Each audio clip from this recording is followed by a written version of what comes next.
Hello दोस्तों, आज की कहानी सबक। शादी के बाद मयंक क्यों बदल गया था। सुनो, क्या आप ऑफिस से आते हुए सब्जी लेते होगे? अन्नू जल्दी जल्दी घर में ताला लगाते हुए बोली। सुनकर मयंक चौंक गया और बोला, क्यों, तुम्हें क्या हुआ है? रोज तो तुम ही लाती हो।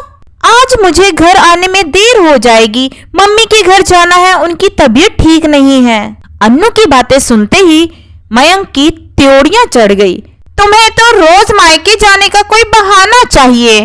कभी मम्मी की तबीयत ठीक नहीं होती तो कभी पापा का मूड खराब है। मयंक झुंझलाते हुए बोला।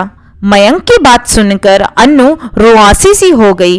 माँ बाप की इकलौती संतान अन्नू ने विवाह से पहले ही मयंक से कह दिया था कि उसे अपने माँ बाप का ख्याल रखना है। तब तो मयंक ने उसकी इस सोच को सराहा था, लेकिन अब जब वह मायके जाने का नाम लेती है तो मयंक ऐसे ही रिएक्ट करता है। वैसे तो वह चुपचाप मयंक की बात सुन लेती है, लेकिन आज उसकी बात अन्नू के मन में चुभ गई। अतः वह भी तलख लहजे में बोली, ठीक है, अब मैं वापस घर ही नहीं आऊंगी, वहीं रह लूंगी। मयंक ने अन्नू की बात को हल्के में ले लिया और उसे बस स्टॉप पर छोड़कर ऑफिस चला गया। अन्नू का मूड पूरी तरह खराब हो गया था। बस जब उसके सामने रुकी तो वह अनमनी से उसमें चढ़ गई। ऑफिस में जल्दी जल्दी पेंडिंग काम निपटाकर लंच में घर के लिए निकल गई, लेकिन घर जाने के बजाय अपनी सहेली रितु के पास चली गई। दरवाजे पर अन्नू को देखते ही रितु खुशी से उसके गले लग गई। उसके उदास चेहरे की ओर देखते हुए रितु बोली, सच सच बता, क्या हुआ है? मयंक से फिर से झगड़ा हुआ है क्या? नहीं यार, ऐसी बात नहीं है, अन्नू आंखें चुराते हुए बोली। अच्छा, तो अब तुम मुझसे बात छुपाओगी? रितु नाराजगी दिखाते हुए बोली। नहीं यार, तुझसे क्या छिपाना, तुझे तो सब पता है, अन्नू रितु का हाथ पकड़ते हुए बोली। अच्छा ठीक है, तो बैठ, मैं अभी आती हूँ, कहकर रितु किचन में चली गई। थोड़ी देर बाद चाय नाश्ता लेकर बाहर आई। जब अन्नू नाश्ता कर चुकी तो रितु बोली, अब बता, क्या बात है? क्यों इस खूबसूरत चेहरे पर 12 बज रहे हैं? क्या बताऊं यार, रोज रोज की किचकिच से तंग आ गई हूँ। जब भी मयंक से मम्मी के घर जाने की बात करती हूँ तो उसका पारा चढ़ जाता है। तू तो जानती है ना कि मम्मी पापा का मेरे अलावा और कोई नहीं है। मयंक से ये बात मैंने पहले ही कह दी थी कि विवाह के बाद भी मैं मम्मी पापा की जिम्मेदारी इसी तरह निभाऊंगी। तब तो उन्होंने हंसते हुए हामी भर दी थी, लेकिन अब अपनी बात से पलट गए हैं। अच्छा, तो ये बात है, मयंक ने फिर से तेरे मायके जाने पर ऐतराज जताया, इसलिए तेरा मूड खराब है। रितु ठंडी सांस लेते हुए बोली। चिंता ना कर, इस समस्या का कोई समाधान निकालते हैं। क्या समाधान निकलेगा इसका, मेरी तो समझ में नहीं आ रहा है। एक तरफ मम्मी पापा हैं तो दूसरी तरफ मयंक। दोनों के प्रति दायित्व निभाते निभाते मैं तो थक गई हूँ। कभी कभी तो मन करता है सब कुछ छोड़कर कहीं दूर भाग जाऊं, अन्नू रुआंसी से स्वर में बोली। रितु कुछ सोचते हुए बोली, सही कह रही है तू, कुछ दिनों के लिए इन झमेलों से कहीं दूर चली जा, तब मयंक को पता चलेगा कि बीवी घर में ना हो तो कैसा महसूस होता है। क्या तू मेरी बात से सहमत है रितु?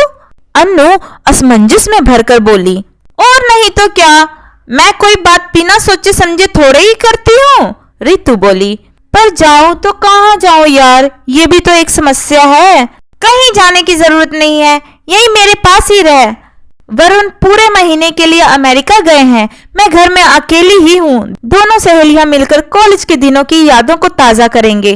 चल ठीक है, कुछ दिन मैं तेरे पास ही रहती हूँ, अन्नू राहत की सांस लेते हुए बोली। अभी मयंक को इस बारे में कुछ भी मत बताना, उन्हें भी तो पता चले तेरी कीमत। आज जब तू घर नहीं पहुंचेगी तब बच्चों को पता चलेगा। रितु से अपने मन की बात बताने के बाद अन्नू बहुत हल्का महसूस कर रही थी। रितु ने अन्नू के अपने घर रहने की बात उसके माता पिता और सास ससुर को बता दी और साथ ही ये भी बोला कि वह मयंक से ये न बताएं कि अन्नू कहाँ पर है। ऑफिस जाकर मयंक अन्नू से हुए झगड़े की बात भूलकर अपने काम में बिजी हो गया। जब घड़ी में 8 बजे तो उसे घर जाने की सुध आई। घर पहुंचने के बाद उसने घर पर ताला देखा तो उसे सुबह के वाद विवाद की याद आई। वह बड़बड़ाते हुए ताला खोलने लगा। कितना मना कर लो पर मैडम करेंगी अपने मन की ही। मायके जाना बंद ही नहीं कर सकती, चाहे उसके लिए भले ही पति से झगड़ा मोल लेना पड़े।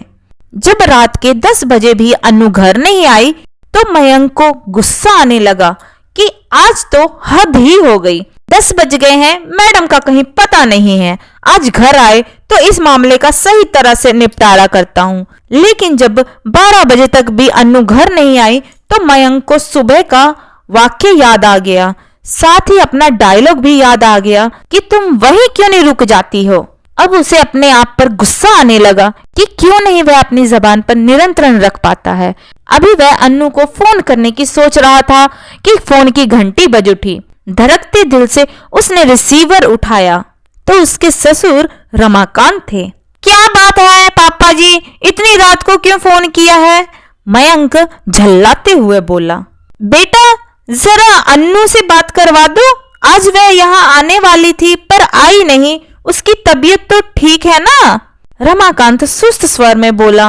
रमाकांत की बात सुनकर राहुल घबराहट भरे स्वर में बोला, क्या अन्नू आप लोगों के पास नहीं आई? वह तो वहीं जाने वाली थी, अभी तक घर भी नहीं आई है। देखते हैं अगली वीडियो में कि अन्नू घर पहुंची या उसके साथ क्या हुआ आगे।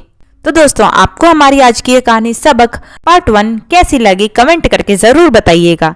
और कहानी पसंद आई हो तो वीडियो को लाइक शेयर करें और चैनल को सब्सक्राइब करें। वीडियो को पूरा देखने के लिए बहुत बहुत धन्यवाद दोस्तों।